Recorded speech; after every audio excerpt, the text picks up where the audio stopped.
Hi guys, আমরা একটু এই ভারত সেবাশ্রম আশ্রমে একটু রেস্ট নেব। খাওয়া দাওয়া তো হয়ে গেছে, হোটেলে খেয়ে এসেছি। এবার এই ভারত সেবাশ্রম আশ্রমে এসেছি, ঠিক আছে। এখানে আমরা একটু দেখা যাক এই যে ভারত সেবাশ্রম। দেখুন, এটা হলো ভারত সেবাশ্রম আশ্রম, ঠিক আছে। এখানে এগুলো যজ্ঞভোগ্য হয়েছিল বোধহয়, আমার জানা নেই ঠিক। তো দেখছি এখানে যজ্ঞটজ্ঞ হয়েছে বোধহয়, ওই যে সব পড়ে আছে সাজ সরঞ্জাম।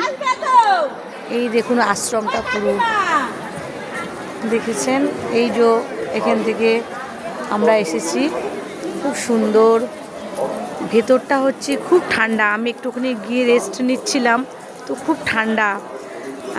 সবাই শুয়ে পড়েছে কিছু কম্বল পেতে বা কিছু পেতে, বাট আমি শুতে পারলাম না। আমার একটু ঠান্ডার দোষ আছে, তো ঠান্ডার ধাত আছে, তো আমি শুলাম না মার্বেলের উপর।